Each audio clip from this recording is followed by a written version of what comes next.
আর সাধারণ জনগণ বিশ্বাস ও আস্থা রাখতে চায়, যারা বিগত সময়ে বাংলাদেশের দুঃসময় পাশে ছিল, স্বৈরশাসনের নির্যাতনের সময় পাশে ছিল, এবং এই প্রতিফলনই আমি দেখতে পাচ্ছি সাধারণ জনগণের। শুধু প্রত্যেকটা ওয়ার্ডের মধ্যেই আছে, এবং স্থায়ী ড্রেনেজ ব্যবস্থা না থাকার কারণে আপনার আরেক কিছু খাল আছে, আপনি জানেন এই এলাকাতে, ওগুলোকে বন্ধ করে ফেলা হয়েছে। জবরদখল করা, মুখ একদিকে খোলা আছে একদিকে বন্ধ আছে, সেগুলোর কাজগুলো আমরা আমাদের পরিকল্পনায় নিয়েছি, এবং স্থায়ী ড্রেনেজ ব্যবস্থাটা হয়ে গেলে ইনশাল্লাহ ধানের শীষকে বিজয় করে আমরা যদি গণতান্ত্রিক রাষ্ট্র ব্যবস্থা গঠন করি, আমরা প্রথমেই নাগরিকদের জন্য হিসেব করবো। আর এটা যেটা আপনি বললেন মাদকের ব্যাপারটা, এটা প্রত্যেকটা এলাকায়, ইউনিয়ন সহ সব জায়গায় এই ক্ষেত্রে আমাদের জিরো টলারেন্স থাকবে। এই মাদক, দুর্নীতি, চাঁদাবাজি থেকে শুরু করে রুল অফ ল ইন প্লেসে না থাকার কারণে এই সমস্যাগুলো সৃষ্টি হয়েছে, এবং এটা ব্যাপকভাবে কিন্তু বিগত 1 বছরে আরো অনেক বেশি বেড়ে গেছে।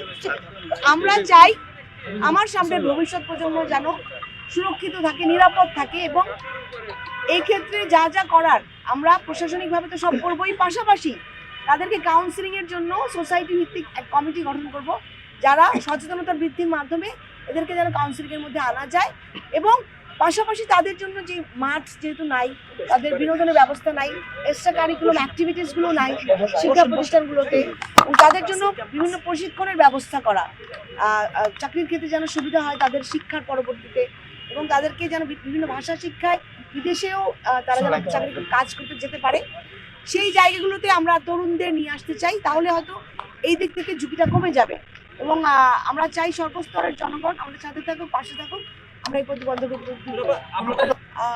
অভিযোগ তো করতে চাই না, কারণ আমরা চাই সুষ্ঠু সুন্দর পরিবেশ নির্বাচনটা হোক, এবং বাংলাদেশ জাতীয়তাবাদী দলের হয়ে, ধানের শীষের হয়ে মানুষের যে ভালোবাসা দেখতে পাচ্ছি, তাকে যেন ভোট কেন্দ্রে ইনশাআল্লাহ সফলভাবে ধানের শীষকে বিজয় করে আনতে পারি ইনশাআল্লাহ। এটাই আমাদের আমরা নিশ্চিত ইনশাআল্লাহ আমরা সবাই মিলে ধানের শীষকে বিজয় করে আনবো। আমরা চাই না কেউ উদ্দেশ্যমূলকভাবে কোনো প্রতিবন্ধকতা সৃষ্টি করুক, মিথ্যা অপপ্রচার করুক।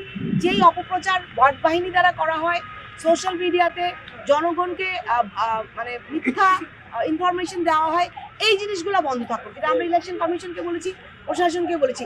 উদ্দেশ্যমূলকভাবে ছোটো ছোটো প্রতিবন্ধকতা সৃষ্টি করার চেষ্টা করা হচ্ছে, কারণ মানুষ জানে জনগণ ধানের শীষকে ভালোবাসে, জাতীয়তাবাদী দলকে বাংলাদেশের পক্ষের শক্তিকে বিজয়ী করে আনবে, এবং আমরা চাই জনগণ যেন তাদের এই ভোটাধিকার ইনশাআল্লাহ নিশ্চিত করতে পারে। দেখা হবে আপনাদের সাথে বিজয়ে 12 তারিখে ধানের শীষকে নিয়ে।